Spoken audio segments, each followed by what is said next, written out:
एबे से कीर्तन बहु जगार आम देखुचु श्रीमन महाप्रभु गौरांग महाप्रभु नामावतार प्रेमावतार जिते कीर्तन में प्रवृत्त होते आपण देखु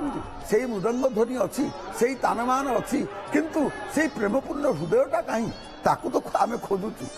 दुर्गा माधव बाबू से प्रेमपूर्ण हृदय से भावमय हृदय आमर दरकार जगन्नाथ स्वामी से हृदय टी भक्त मान को दे दिंतु महाप्रभु एति कृपा कर दियो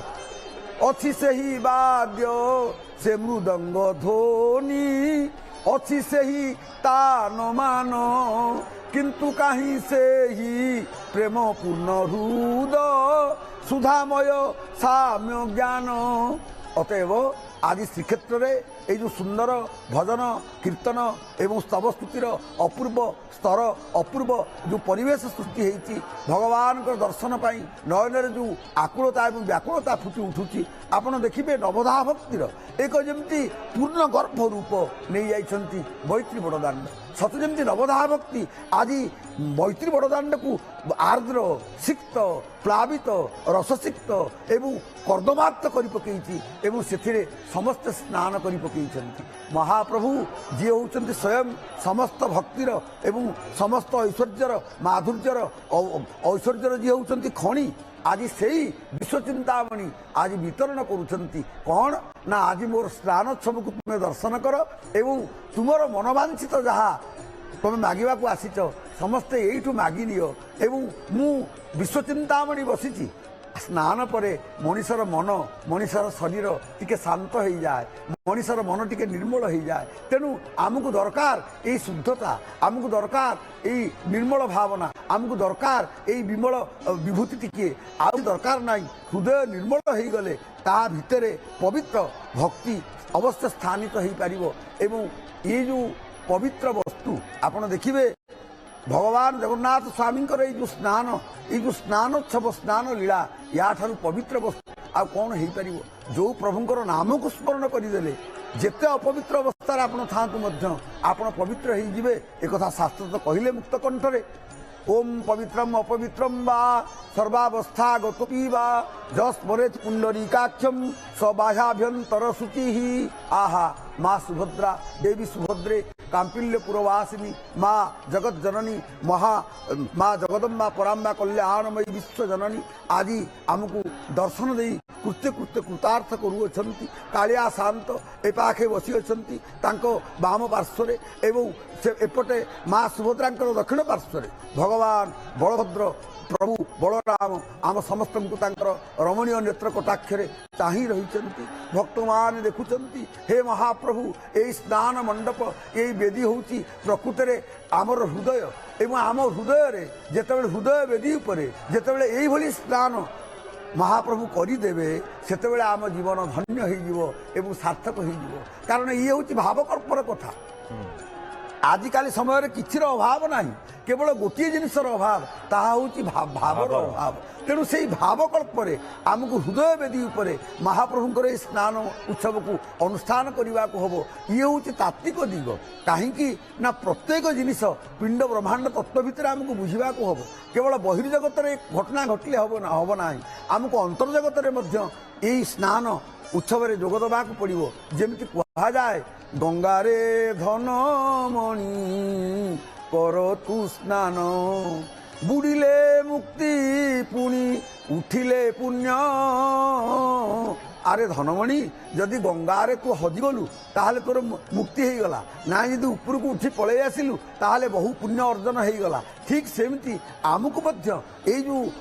गंगा जमुना सरस्वती केवल नुहंती जगतर सबू तीर्थर जो अपूर्व स्नानोत्सव है आसतु आम हृदय को आम सेमती पवित्रित करवा एवं स्नानोत्सवर अपूर्व चेतना को आम हृदय प्रवाहित कराइबा आम हृदय भितर जगदीश्वर प्राणर अधीश्वर जमी से स्नान करेंगे एवं प्रीत प्रसन्न हुई ये भावकल्प ये भाव समाज को गोटे वार्ता आज्ञा ये भावकल्प को स्पर्श करवा एत सहज कथा नुहे तथापि किछि किछि साधक निश्चय ये दिगरे प्रयत्न करेंगे ए सन्देह ना कहीं आपण मान स्मरण थी जो महाराज इंद्रद्युम्न आसिले इंद्रद्युम्न जो आसी पहुँचला से पचारे देवर्षि नारद को जे आपण तो कहते इंद्र नीलाक्ष विग्रह भगवान नीलमाधव अंतर्हित हो गले एवं कौटी सी विराजमान करते मत खाली सी स्थानटी देखई दियो देवर्षि नारद निहाती भाव में श्रीयुक्त शुकदेव महांती आमको आम सहित अधिक आलोचना करुछंती स्नान पूर्णिमा महाप्रभुंकर रही 108 गरा जल स्नान करिसेंती श्रीजीव आम देखुले पुरी ये दिव्य स्नान महाप्रभुंकर जेतेबेले कोटि कोटि भक्त चर्मचक्षु दर्शन करुछंती महाप्रभु को ये निहाती भाव में भक्त केउठी ना केउठी भाव में मजी जाइछि से समर्पण करदे निजको भगवान पाखरे कहूँ प्रभु जीवन जेते पाप मोर रही सबू मते मुख्य कर दियो मते क्षमा कर दियो भगवान मध्य तांको क्षमा कर दउछंती मुख्य कर दउछंती आ ये दिव्य स्नान दर्शन देउछंती महाप्रभु जेतेबेले एठी भक्त को दर्शन दउछंती भक्त मध्य केउठी ना केउठी आमोदित होउछि महाप्रभु को दर्शन करी 33 गरा जल दिव्य स्नान करिसेंती बड़ ठाकुर दिव्य स्नान आज महाप्रभुंकर रही 22 गरा जल देवी सुभद्रा दिव्य स्नान करिसेंती आ सहित 18 गरा जल चक्रराज सुदर्शन मध्य दिव्य स्नान करिसेंती 108 गरा जल स्नान करिसेंती श्रीजीव आम चतुर्धामुरंतीकर दिव्य स्नान मध्य देखुतिले लक्ष लक्ष श्रद्धालु मध्य देखुचंती ये दिव्य स्नान महाप्रभुंकर 35 गरा जल कालिया शांत दिव्य स्नान करिसेंती आमे देखुचे आज चर्मचक्षुरे भगवान को दिव्य स्नान करिवार ये मुहूर्त जो मुहूर्तर अपेक्षा रही से मुहूर्त को आमे आज देखिबार सुजोग पाइछे निहाती भाव में भक्त केउठी ना केउठी जो अवशोष रखिथिला ता मनरे जे भगवान को दिव्य दर्शन करिवो देवस्नान पूर्णमी रे दिव्य स्नान दर्शन करिवो ये अवशोष को भगवान रखि नाहंती आ ये दर्शन मध्य दैछंती भगवान केउठी ना केउठी 35 गरा जल दिव्य स्नान करिसेंती एवं 33 गरा जल बड़ ठाकुर मध्य दिव्य स्नान करिसेंती महाप्रभुंकर ये दिव्य स्नान महाप्रभु आज चतुर्थामूर्ति दिव्य स्नान करिसेंती स्नान पूर्णिमा रे ये आमे चित्र देखुछे निहाती भाव में महाप्रभु ये दिव्य दर्शन देउछंती आज भक्त को भगवान ये दर्शन देउछंती भक्त मनरे अवशोष रखि नाहंती भक्त को ये महाप्रभुंकर दर्शन महाप्रभु दर्शन देइछंती जेहेतु कालिया ठाकुर आज दर्शन देइछंती आज कालिया ठाकुर महाप्रभु को तेबे आम सहित स्टूडियो उपस्थित होती अधिक आलोचना करने अभिराम सतपथी महोदय रही प्रवचक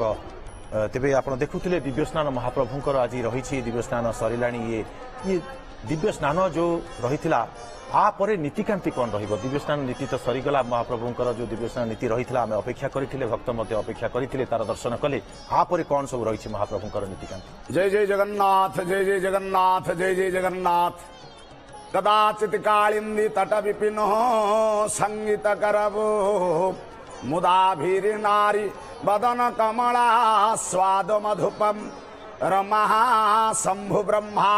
मरपति गणेशार्चित पदो प्रभु जगन्नाथ स्वामी नयन पथगामी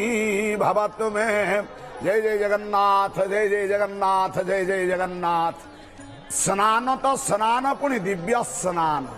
महाप्रभुंक उद्देश्य रे स्नान करिवार अव्यवहित पूर्वरु आमे गोटे शब्द प्रयोग करुचे जहाँ को आमे दिव्य स्नान बोली कहूचे।